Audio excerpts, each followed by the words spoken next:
जिस काल का कोई लिखित विवरण उपलब्ध नहीं हो कहा जाता है। सही उत्तर है ऑप्शन ए प्रागैतिहासिक काल। लिखावट के आधार पर इतिहास को 3 भागों में बांटा जाता है। प्रथम प्रागैतिहासिक काल, द्वितीय आदि ऐतिहासिक काल, तृतीय ऐतिहासिक काल। प्रागैतिहासिक काल वो काल होता है जिसमें लिखावट की कोई सामग्री उपलब्ध ना हो। आदि ऐतिहासिक काल वो काल होता है जिसमें लिखावट की सामग्री तो उपलब्ध है लेकिन उसको आज पढ़ा नहीं जा सका है, वो आदि ऐतिहासिक काल में आता है। ऐतिहासिक काल में वो समय आता है जिसमें लिखावट की सामग्री भी उपलब्ध है और आज उसको पढ़ा भी जा सकता है। जैसे हड़प्पा सभ्यता, लिखावट की सामग्री तो उपलब्ध है लेकिन उसको पढ़ा नहीं जा सका है, इसलिए वो आदि ऐतिहासिक काल में आता है। जबकि आर्य सभ्यता, उसकी लिखावट की सामग्री भी उपलब्ध है और उसको हम पढ़ भी सकते हैं, वो ऐतिहासिक काल में आता है।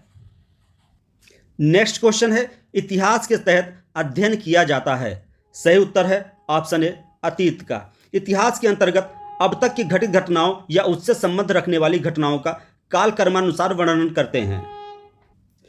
नेक्स्ट क्वेश्चन है, आदि मानव ने सर्वप्रथम किस पशु को पालतू बनाया था। सही उत्तर है ऑप्शन सी कुत्ता। मनुष्य ने सर्वप्रथम कुत्ते को पालतू बनाया था। यह मनुष्य की शिकार करने में सहायता करता है। मनुष्य ने कुत्ते को मध्य पाषाण काल में पालतू बनाया था।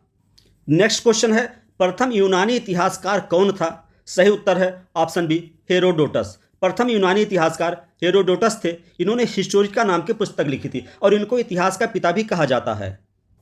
नेक्स्ट क्वेश्चन है, मानव ने आग का प्रयोग किस काल में प्रारंभ किया। सही उत्तर है ऑप्शन ए मध्य पाषाण काल। मनुष्य ने आग की खोज तो पूरा पाषाण काल में की, लेकिन इसका प्रयोग मध्य पाषाण काल में हुआ।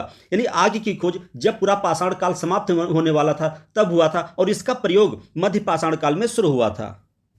नेक्स्ट क्वेश्चन है, सुमेलित कीजिए। पहला विक्रम संवत। विक्रम संवत आपका ऑप्शन 4 58 ईसा पूर्व में प्रारंभ हुआ था। शक संवत, शक संवत आपका ऑप्शन 3 78 ईस्वी से शुरू हुआ था। गुप्त संवत 320 या 319 ईस्वी से शुरू हुआ था। जबकि कलि संवत, ये बहुत पुराना संवत माना जाता है, ये 3102 ईसा पूर्व में शुरू हुआ था। नेक्स्ट क्वेश्चन है, मानव ने सर्वप्रथम किस धातु का प्रयोग किया। सही उत्तर है ऑप्शन डी तांबा। मनुष्य ने सर्वप्रथम तांबा धातु का प्रयोग करना शुरू किया क्योंकि यह धातु बहुत कम अभिक्रियाशील होती है और बहुतायत में मिलती है, इसलिए मनुष्य ने सबसे पहले तांबे का प्रयोग करना शुरू किया। नेक्स्ट क्वेश्चन है, विक्रम संवत का प्रारंभ हुआ। यह क्वेश्चन बहुत ही इंपॉर्टेंट है। आपका सही उत्तर हो जाएगा ऑप्शन ए 58 ईसा पूर्व में। विक्रम संवत 58 ईसा पूर्व में प्रारंभ हुआ था। नेक्स्ट क्वेश्चन है, प्राग ऐतिहासिक काल के अंतर्गत किन संस्कृतियों को रखा जाता है। सही उत्तर है ऑप्शन सी पाषाण काल, यानी पाषाण की संस्कृतियों को। प्राग ऐतिहासिक काल वो काल होता है, यानी वो समय होता है जब मनुष्य के लिखावट का ज्ञान नहीं था, क्योंकि पाषाण काल में मनुष्य को लिखावट का ज्ञान नहीं था, इसलिए पाषाण काल को प्राग ऐतिहासिक काल के अंतर्गत रखा जाता है। नेक्स्ट क्वेश्चन है, शक संवत का प्रारंभ किस सम्राट के शासनकाल में 78 ईस्वी में हुआ था। यहाँ 2 प्रश्न है। शक संवत का प्रारंभ 78 ईस्वी में हुआ था और किस शासनकाल में हुआ था, तो आपका सही उत्तर है ऑप्शन बी कनिष्क। शक संवत भारत का राष्ट्रीय संवत भी है, जिसे कुषाण वंश के राजा कनिष्क ने 78 ईस्वी से शुरू किया था। यहाँ महत्वपूर्ण प्रश्न ये भी है कि यह भारत का राष्ट्रीय संवत है। इसका नाम शक संवत भले है, लेकिन इसको शुरुआत करने वाला कुषाण शासक कनिष्क था। नेक्स्ट इंपॉर्टेंट क्वेश्चन है, मानव द्वारा उपयोग में लाई गई पहली फसल थी। सही उत्तर है ऑप्शन सी गेहूं। मनुष्य ने सबसे पहले गेहूं का प्रयोग किया। भारत में गेहूं का साक्ष्य सब प्रथम मेहरगढ़ से प्राप्त हुआ था, तो मनुष्य द्वारा प्रयोग में लाई गई पहली फसल गेहूं थी। नेक्स्ट क्वेश्चन है, भारत का राष्ट्रीय पंचांग किस संवत पर आधारित है।